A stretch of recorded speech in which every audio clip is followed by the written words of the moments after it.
यहाँ पर देखें दोस्तों, आम अजीरन से हमने शुरू करने वाले थे ये वाला जो लेक्चर था। तो आम अजीरन यानी कि आम के कारण जो अजीरन है, तो इसमें क्या होता है, सद्योवक्त जैसी प्रतीति होती है। लक्षण क्या है, सद्योवक्त जैसी प्रतीति होती है। तो आमस्य उदाहरणाम श्रेष्ठ, आम में उदाहरण यानी कि बमन बमन कराना श्रेष्ठ रहता है। अगर सपोज करिए आपके आम बन गया, तो आप क्या करोगे, उंगली मारोगे तालु प्रदेश में और उद्धरण कर दोगे, बमन कर दोगे, तो आपका आम ही निकल गया। तो आपकी डिजीज भी क्योर हो जाएगी। तो इसीलिए आम अजीर्ण में क्या करना है, उदाहरणाम पथ्यम, उदाहरणाम पथ्य, आम में क्या है, उदाहरणाम पथ्य। ठीक है। और देखिए यहाँ पर विदग्ध यानी कि जो हाफली पचा हुआ भोजन है, आधा पचा हुआ भोजन, तो उसके कारण क्या होता है, धूम उद्गार, धुएं के उद्गार आते हैं, धुएं के से उद्गार आते हैं। और इसमें जो ट्रीटमेंट है वो क्या करना है, प्रवृत्त स्वपेट यानी कि दिन में सुला देना है, बच्चे को दिन में सुला देना है। ठीक है। तो विदग्ध अजीर्ण ठीक हो जाता है। उसमें उसके बाद क्या है, देखिए यहाँ पर श्लेष्माजीरण के कारण क्या होता है, गुरुत्व, शरीर में गुरुत्व हो जाता है, और उसके उसकी ट्रीटमेंट है संवेदन। ठीक है, बिल्कुल आपको याद हो ही गया होगा ये। और उसके बाद है रस शेषजीरण में क्या मिलता है, हृदय द्रव। देखिए, रस को का वहन कौन करता है शरीर में, व्यान वायु। रस का वहन कौन करता है, व्यान वायु। व्यान वायु कहाँ पर रहती है, हृदय में। तो रस शेषजीरण, हृदय द्रव, याद रह जाएगा आपको इससे। और इसका क्या करना है, परिशोषण। परिशोषण, अगर रस है शरीर में तो उसका क्या करते हैं, शोषण कर देते हैं, यानी कि उसको सुखा देते हैं। ठीक है। इसके लिए चाहे आप उसको उल्लंघन करवाएं, तो लेकिन रसाजीर्ण है तो उसे परिशोषण, उसकी ट्रीटमेंट होगी। यहाँ पर आप देख सकते हो। ठीक है, रस जीर्ण की ट्रीटमेंट क्या है, परिशोषण। और काश्यप हैज नॉट एक्सप्लेन्ड विष्टभदा जीर्ण, ये इंपॉर्टेंट पॉइंट है कि काश्यप ने विष्टभदा जीर्ण एक्सप्लेन ना करके श्लेष्मा जीर्ण का वर्णन किया है। ठीक है, आप इसको याद कर लें। उसके बाद क्या है, जो चिकित्सा के चार पाद होते हैं उसका वर्णन मिलता है चिकित्सा संपादीय अध्याय में। ये इंपॉर्टेंट नहीं है, इसको याद करना है तो कर ले, नहीं तो एक बार बस वीडियो में देख लें। ठीक है। ऋषभ को श्रेष्ठ किसने माना है, काश्यप ने। और आतुर को श्रेष्ठ किसने माना है, जीवक ने। ठीक है। लेकिन अगर आपसे क्वेश्चन पूछा जाए कि काश्यप संहिता में किसको श्रेष्ठ माना है, तो आपने आतुर को टिक करना है। कि काश्यप संहिता में किसको श्रेष्ठ माना है, तो आपने टिक क्या करना है, आतुर को श्रेष्ठ किसने माना है, आचार्य जीवक के अकॉर्डिंग काश्यप संहिता में आतुर को श्रेष्ठ माना है। ठीक है। तो आगे गुणों की बात करें तो यहाँ पर हम गुण पढ़ने वाले हैं। देखिए यहाँ, विषय क्या होता है, सुतीर्थ, जिसने काम सारा आंखों से देखा हो, यानी कि बार बार उस चीज को देखा हो। सुतीर्थ यानी कि पूरा उस काम में मगन होकर उस काम को सीखा हो, सुतीर्थ हो जाता है जो बंदा ऐसे काम सीखता है। तो सुतीर्थ किसका गुण है, वैद्य का, विषय का। और दक्ष किसका गुण है, वैद्य का, दक्षिणम। ये इसके बारे में मैं थोड़ा क्लियर नहीं हूँ इसका मतलब क्या है, लेकिन आप देख लें। ठीक है इसको। और अपरिशुष्का, अपरिशुष्का यानी कि वो जो उसके पास रोकिया है उसके साथ मीठा बोले, शुष्क शुष्क ना बोले, यानी कि रुक्ष रुक्ष भाषण ना करे उसके साथ, थोड़ा सा स्निग्ध, मतलब स्नेह युक्त भाषण करे उसके साथ। ठीक है, अपरिशुष्का इसका मतलब ये है, आप इसको याद कर लें। देखिए, भेषज जो होती है वो स्वभूमि में उत्पन्न हुई, और अविकारी, स्वभूमि में, सुभूमि, सुभूमि कौन सी, अच्छी भूमि में उत्पन्न हुई, और अविकार युक्त। ठीक है, ऐसी भेषज श्रेष्ठ होती है। आतुर कौन सा श्रेष्ठ है, जो साध्य हो, जो आस्तिक हो, ऐसा रोगी श्रेष्ठ होता है। और परिचारक, जो कुलीन हो, अच्छे कुल में जन्म लिया हो जिसने। ठीक है, परिचारक जो अच्छे कुल में जन्म लिया हो जिसने, और जो रोगी की चिकित्सा ऐसे करे जैसे अशूद्र पुत्र त्वम, जो रोगी को अशूद्र अशूद्रों जैसा बिहेव करे। जैसे शूद्र का होता है, जैसे हम किसी को नीचे दिखाते हैं तो वो शूद्र का व्यवहार हो जाता है। अशूद्र पुत्र तुम, जैसे कि वो उसे अपने समान समझता हुआ पुत्र के जैसे, अपने समान समझता हुआ पुत्र की तरह उसको ट्रीट करे। ठीक है। और जो अवैद्य विधम, जो वैद्य की बात मानने वाला हो, ऐसा जो परिचारक होता है वो श्रेष्ठ होता है। ठीक है। और उसके बाद है कि जो पाद चतुष्टय है उसमें श्रेष्ठ कौन है, वो आतुर श्रेष्ठ है। देखिए यहाँ पर जीवक द्वारा बताया, जो हमने ऊपर बात कर ही ली। और प्रचारक को सबसे अंत में किसने माना है, काश्यप संहिता में। तो ये याद करने वाली बात होगी। ठीक है। उसके बाद है रोग अध्याय। रोग अध्याय क्या है, देखिए यहाँ पर रोगोध्याय धातुस्थूणानां वैषम्यम, धातुस्थूणानां वैषम्यम, धातु और स्थूल, धातु बात, धातु हो गए रस रक्त मांस मेद अस्थि मज्जा शुक्र, अगर ये और साथ में स्थूल, स्थूल क्या होता है वात पित्त कफ, स्थूल क्या होता है वात पित्त कफ, तो आपको याद कर लेना स्थूल क्या होता है वात पित्त कफ, ठीक है। तो इनमें अगर ये विषम हो जाएंगे तो ये रोग हो जाएगा बंदे को, ठीक है। और अगर धातु स्थूल साम्य होंगे तो ये सुख का कारण है और इसको प्रकृति भी बोल देंगे। तो ये आपको स्क्रीनशॉट लेके रट्टा मारना पड़ेगा इसका, तो रट्टे के बिना तो कोई भी एग्जाम नहीं निकलता, थोड़ा रटना तो पड़ता ही है, ठीक है।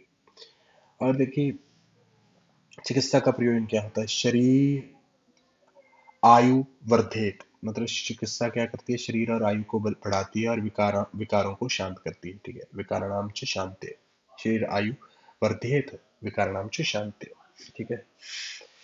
तो धातु धातुओं का धातुओं को साम्य करना ही ट्रीटमेंट है, ये किसने बोला है, चरक ने, ठीक है। उपद्रव, उपद्रव की डेफिनेशन यहाँ पर दी गई। उपद्रव क्यों क्या है, जो पूर्व उत्पन्न व्याधि के पीछे जो रोग उत्पन्न होता है वह उपद्रव होता है।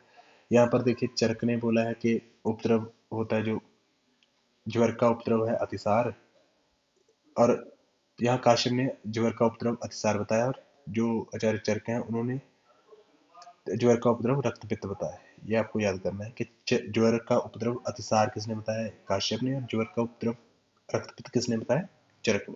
ये आपको बिल्कुल 100% याद कर लेना है, ठीक है।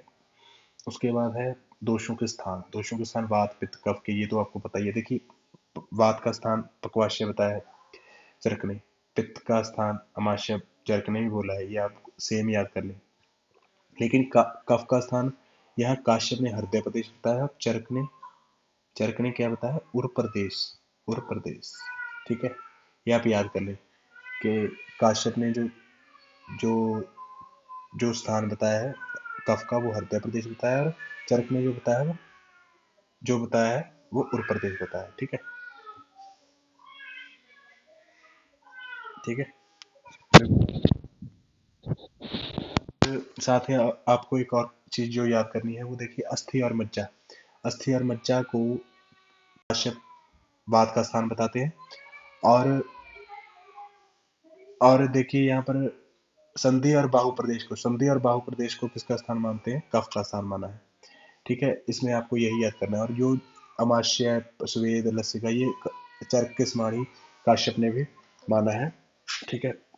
और इसके बाद आ गया कि काश्यप ने अगंतुज रोगों की जो ट्रीटमेंट है वो निज रोगों के समान मानी है, क्योंकि अगंतुज रोगों में भी बाद में वात पित्त कफ दूषित हो जाते हैं, इसके कारण जो अगंतुज रोगों की चिकित्सा हो जाती है वो भी निज रोगों के समान ही हो जाती है, ठीक है। उसके बाद आ जाइए यहाँ पर आप ओज के गुणों के बारे में काश्यप बताते हैं, ओज के गुणों के बारे में काश्यप बताते हैं। देखिए ओज क्या होता है, श्लेष्मा रहित होता है, और श्लेष्मा के समान प्रमाण वाली जो होती है ओज होती है, ठीक है।